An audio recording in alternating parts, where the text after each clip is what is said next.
اچھا، قرآن پاک کو سمجھنے کے اندر اور اس کی تفسیر کرنے کے اندر جو عموماً ایک غلطی ہو جاتی ہے، میں اس کی طرف بھی توجہ کراؤں اور اس کو ایک اصول کی حیثیت کے اندر اپنا ذہن میں ایک بٹھا کے رکھیں۔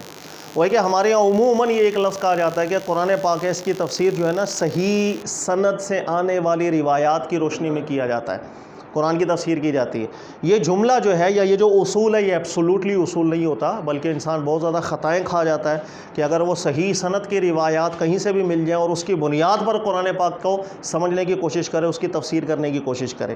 اور اس کی وجہ یہ ہوتی ہے کہ صحیح سند کی جو روایت ہے، جب تک ظاہر ہے کہ وہ اپنے سند کے اندر یا اپنے متن کے اندر وہ بالکل اوکے نہیں ہو جاتی، اس سے استدلال تو ہم بالکل کر ہی نہیں سکتے ہیں۔ لہٰذا اگر کوئی بھی روایت آپ کے سامنے آتی ہے اور اس کی سند ہے، اس کا متن ہی قرآن پاک سے اگر کلیش کر رہا ہو، تو ایسی صحیح سند کی روایت سے قرآن کی تفسیر کبھی نہیں کی جاتی۔ اس کو میں ایک اصول کی حیثیت میں سمجھاؤں گا، اصول تفسیر کے زمرے کے اندر، تاکہ بآسانی یہ بات سمجھ میں آئے۔ ایک دو اس کی میں مثالیں بھی آپ کو دیتا ہوں تاکہ محکم طریقے سے بات بالکل دماغ میں بیٹھ جائے۔ وہ یہ ہے کہ دیکھیں، میں نے لکھا قرآن پاک اور قرآن کا محکم حکم۔ محکم مطلب ہوتا ہے بالکل واضح، ایک سیدھی بات اللہ تعالیٰ نے قرآن پاک میں ارشاد فرمائی ہے، جس کو سمجھنے کے اندر کوئی ڈاؤٹ نہیں جا رہا، کوئی ابہام نہیں ہو رہا، ہر بندہ وہ بات سمجھ رہا ہے، آسان طریقے سے سمجھ رہا ہے۔ قرآن پاک نے جب ایک محکم حکم بیان کر دیا، اس کے مقابلے کے اندر اگر آپ کو کوئی صحیح سند کی روایت مل جاتی ہے، اور وہ صحیح سند کی روایت چاہے ایک ہو، چاہے دو ہو، چاہے تین ہو، چاہے اس کے طریق اتنے زیادہ ہوں کہ کثرت طرق کی بنیاد پر ہمیں لگ رہا ہو کہ یار کہیں ایسا تو نہیں ہے کہ تو مشہور اور متواتر ٹائپ کی لگ رہی ہے، یعنی اگر آپ کو اس کے طرق بہت زیادہ بھی لگ رہے ہوں، لیکن قرآن پاک کے محکم حکم سے بالکل اپوزٹ ایک صحیح سند کی بات آ رہی ہو، چاہے کثیر طرق سے آ رہی ہو، یاد رکھ لیجئے گا کہ ان تمام کی تمام صحیح سند کی روایات کو بالکل سائڈ پہ کر دیا جاتا ہے۔ قرآن پاک کے محکم حکم کو کبھی بھی نہیں بدلا جاتا۔ نہ ان صحیح سند کی روایتوں سے قرآن پاک کی تفسیر کی جاتی ہے، بلکہ ان کو بالکل ان کے متن کو باطل قرار دے کے، یا متن کو شاذ قرار دے کے، یا متن کو منکر قرار دے کے ریجیکٹ کر دیا جاتا ہے۔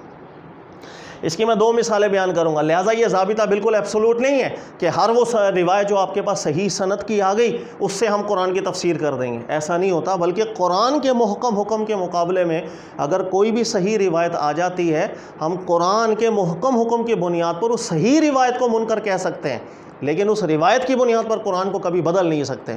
یہ ایک بنیادی اصول ہے جس سے قرآن پاک کی تفسیر کرتے ہوئے ہم نہایت غلطیاں کر جاتے ہیں، اور ان غلطیوں سے بہت سی تفاسیر ہماری بھری ہوئی ہوتی ہیں۔ اس لیے کہ صحیح سند جو ہے نا، صحیح سند، اس کے روب سے کئی لوگ مرعوب بھی ہو جاتے ہیں اور بالکل وہ غلط تفسیروں کے اندر پڑے جاتے ہیں۔ اب میں اس کی دو مثالیں آپ کو دیتا ہوں۔ جیسے دیکھیے گا، نمبر ایک، اللہ تعالیٰ نے قرآن پاک میں ہاروت اور ماروت دو فرشتوں کے حوالے سے پورا واقعہ ذکر کیا ہے، اور وہ واقعہ کیوں ذکر کیا ہے وہ اللہ نے بالکل واضح الفاظ میں ذکر کر دیا۔ وما انزل علی الملکین ببابل ہاروت و ماروت، ہاروت ماروت پر اللہ تعالیٰ نے نازل کیا۔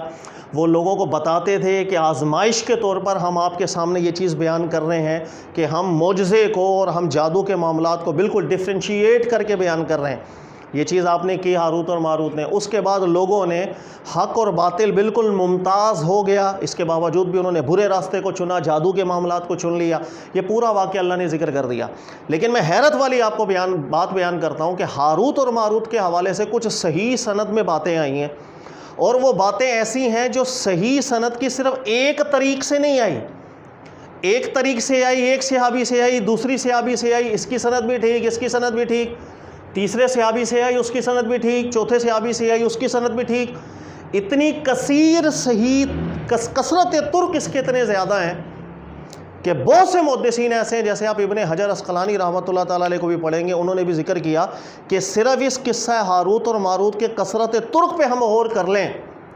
تو بسا اوقات انسان سمجھتا ہے کہ شاید یہ تو قطعی درجے کا واقعہ ثابت ہے، اس کے اندر کوئی شبہ ہی نہیں، یعنی متواتر درجے کی یہ روایتیں لگ رہی ہوتی ہیں۔ بلکہ اس پہ ابن حجر عسقلانی رحمۃ اللہ علیہ نے پورا رسالہ بھی ذکر کیا، لکھا ہے، اور علامہ عابد سندھی مدنی صاحب جو ہے، جنہوں نے مسند احمد بن حنبل پہ حاشیہ لکھا، اس میں بھی اس چیز کا پورا انہوں نے ذکر کیا ہے۔ اور میں آپ کو ذکر کر دیتا ہوں، واقعہ یہ ہے حضرت عبداللہ ابن عباس سے بھی صحیح سند کے ساتھ آ رہا ہے موقوفاً، حضرت عبداللہ ابن مسعود سے بھی، دیگر کئی صحابہ سے کثرت طرق کے ساتھ، اور وہ واقعہ یہی ہے، ہاروت اور ماروت دو فرشتے تھے، اللہ نے آزمائش کے لیے دنیا میں بھیج دیے اور بشری روپ میں ان کو بھیجا، اور انہوں نے اللہ کی بارگاہ میں ذکر کیا تھا کہ انسان جو ہے یہاں پر گناہ بہت کرتا ہے، ہم تیری عبادت کرتے ہیں، اللہ تو نے کیسی مخلوق پیدا کر دی۔ تو ان فرشتوں کو انسانی روپ میں بھیج دیا گیا. جب اس دنیا کے اندر آئے اور بشری تقاضے ان کو لاحق ہوئے تو ایسا ہی ہوا, انسانوں والی حرکتیں کرنے لگ گئے کہ کسی عورت کو دیکھا تو اس کے حسن سے متاثر ہو گئے, اس سے پیار ہونے لگ گیا. پھر اس عورت سے وہ جسمانی نفع حاصل کرنا چاہتے تھے, تو ان عورت نے بہرحال مختلف ہیلے بہانے کر کے ان کو کبھی شراب پلائی, تو شراب پلانے کے بعد اس نے قتل بھی کروایا. تو یہ سارے عیوبات کے اندر وہ دونوں فرشتوں کو ملوث کر دیا. جب ان کو ہوش آیا فرشتوں نے کہا یہ ہمارے ساتھ کیا ہو گیا, پھر اللہ نے ان کو سزا دی, اور سزا کے طور پر بابل میں ایک کنواں ہے اس کے اندر ان کو لٹکا دیا گیا, یا بہت سی. اب یہ جو قصہ میں آپ کو ذکر کر رہا ہوں یہ ایک صحیح سند کے ساتھ نہیں آیا, یہ بہت زیادہ صحیح سندوں کے ساتھ آیا ہے, بہت زیادہ صحابہ کے نام کے ساتھ آیا, عبداللہ ابن عباس, عبداللہ ابن مسعود, فلاں فلاں فلاں فلاں. اور میں دوبارہ کوٹ کر رہا ہوں کہ علامہ ابن حجر عسقلانی ذکر کرتے ہیں کہ اس کے اتنے صحیح کثرت طرق موجود ہیں کہ صرف ان روایات کو دیکھ کے انسان سمجھے گا کہ قطعی طور پر یہ واقعہ ایسا ہوا ہے, بالکل اس پہ اس کو ڈاؤٹ ہی پیدا نہیں ہوگا. لیکن اس کے باوجود بھی جتنے علماء گزرے ہیں, محققین گزرے ہیں, ان سب نے ذکر کیا کہ ان روایتوں کا متن ایکسیپٹیبل نہیں ہے. اللہ نے قرآن میں واضح طور پر بیان کر دیا کہ ہم نے ہاروت اور ماروت کو کس لیے بھیجا تھا. اس لیے بھیجا تھا کہ وہ دنیا کے لیے واضح کرتے چلے جائیں کہ بھئی یہ معجزہ تھا حضرت سلیمان علیہ السلام, یہ جادو کے معاملات ہیں. اس میں التباس بہت زیادہ پیدا ہو گیا تھا. تو جس مقصد کے لیے ان فرشتوں کو اللہ نے بھیجا تھا اللہ نے بیان کر دیا. لیکن روایت آپ کو کہہ رہی ہے کہ وہ آئے کسی اور مقصد سے تھے, وہ کوئی اور کام کرنے آئے تھے, یہاں عورت کے عشق میں مبتلا ہو گئے. قرآن کا واضح حکم کہیں اور کھڑا ہے, روایتیں کہیں اور کھڑی ہیں. لہٰذا یہ روایتیں جتنی مرضی صحیح سند کی آ جائیں گی, قرآن کے محکم حکم کے مقابلے میں بالکل نہیں ٹکتی. ان ساری روایتوں کو علماء کرام ذکر کرتے ہیں, اس کا متن ایکسیپٹیبل نہیں ہے. لہذا اصول تفسیر کے اندر یہ ہمیشہ ذہن میں رکھیے گا, قرآن پاک کے محکم حکم کے مقابلے میں کوئی روایت آپ کو ملتی ہے سند چین کے ساتھ, تو یہ چاہے ایک روایت ہو, دو روایت ملے, تیسرا طریق ملے, چوتھا طریق ملے, پانچواں طریق ملے, 10 طریق ملے, 15 طریق ملے, یہ جتنے بھی طریق ملیں ان سب طریقوں کو ایک طریقے کے اوپر بس سائڈ پہ رکھ دیا جاتا ہے. قرآن کے محکم حکم کو ہم کبھی نہیں بدلتے. یہ اس کی مثال نمبر 1. اچھا, اس کی مثال نمبر 2 میں آپ کو ذکر کر دیتا ہوں, اور وہ یہ ہے کہ اللہ رب العزت نے جیسے قرآن پاک میں ذکر کیا فَأْتُوا حَرْثَكُمْ أَنَّىٰ شِئْتُمْ, کہ خواتین کے ساتھ اللہ تعالیٰ نے فرمایا کہ حرث کے مقام سے نفع حاصل کرو, یہ اللہ تعالیٰ کی طرف سے اجازت ہے. آسان الفاظ میں سمجھے گا, اللہ تعالیٰ نے اس مقام سے نفع حاصل کرنے کی ہمیں اجازت دی ہے جسے ہم حرث کا اطلاق کر سکیں, کہ جس سے نسل آگے چلتی ہے. اور اسی سے استدلال کیا جاتا ہے اشارۃ بالنص, کہ دبر سے اللہ تعالیٰ نے نفع حاصل کرنے کے لیے مرد کو اجازت نہیں دی ہے. یہ بالکل واضح حکم ہے قرآن پاک کا, جمہور علماء اسی طرف ہے, بالکل واضح حکم ہے. ہر بندہ اس آیت کو پڑھ کے سمجھ بھی جائے گا کہ اللہ تعالیٰ نے کس مقام سے عورت سے استمتاع کی اجازت دی ہے, کس مقام سے اجازت نہیں دی ہے. اچھا, اب یہ تو قرآن پاک کی جگہ کھڑا ہو گیا اپنے محکم حکم سے, لیکن اس کے مقابلے میں آپ کو بیان کروں کہ چند روایات آئی ہیں بالکل صحیح سند کی, اور وہ اتنے طریق کے ساتھ آئی ہے کہ جس طریقے سے یہاں میں نے آپ کو ہاروت اور ماروت کے قصے کے اندر ذکر کیا, اسی طریقے سے یہاں ہوا. حضرت عبداللہ ابن عمر سے اتنے زیادہ طریق کے ساتھ ایک سند صحیح کی بات آئی, یہاں تک کہ جو چین بنانے والے لوگ تھے انہوں نے, بنانے والوں نے نافع ابن عمر کی چین بھی بنائی, حضرت عبداللہ ابن عمر کے بیٹے سالم عبداللہ ابن عمر اس کی چین بھی بنائی, اور اتنی کثرت کے ساتھ چین بنائی ہے کہ اس کو بھی مشہور درجے کی روایت کہا جا سکتا ہے, صرف سند کے اعتبار سے ہم دیکھیں. اور وہ روایت ہے کہ عبداللہ ابن عمر کہا کرتے تھے اس آیت پاک کے حوالے سے کہ یہ جو مفہوم ہم سمجھ رہے ہیں نا, ایسا نہیں ہے,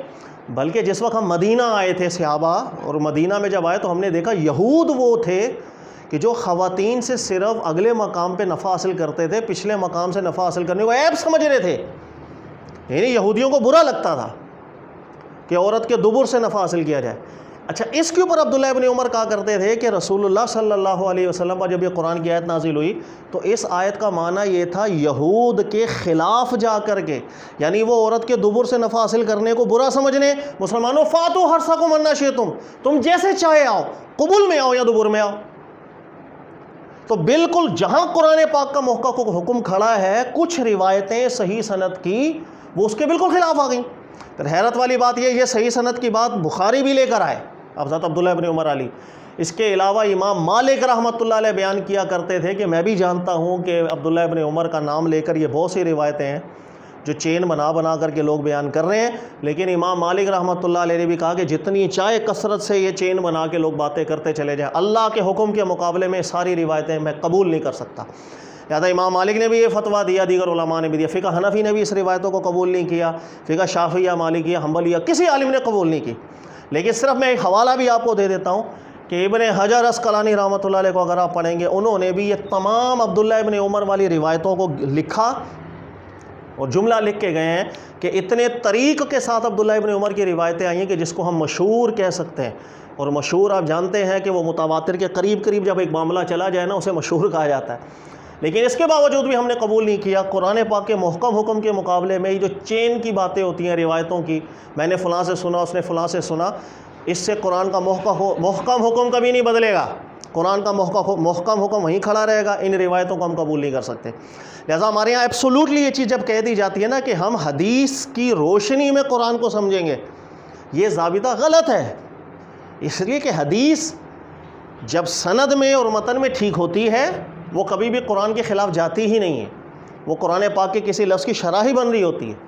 لیکن ہر وہ روایت جو صحیح سند کی ہو، ہم اس سے قرآن کی شرح کریں گے، یہ جملہ ٹھیک نہیں ہوتا، بلکہ قرآن بالکل محرف ہو کے رہ جائے گا، اس لیے کہ اس کے متن پر اعتراض، اور متن پر اعتراض پتہ ہی قرآن پاک سے چلتا ہے۔ قرآن کے خلاف جا رہا ہے تو ہم کہیں گے بھائی یہ کیسے، اللہ کے نبی علیہ السلام قرآن کے خلاف تو فیصلہ فرما ہی نہیں سکتے۔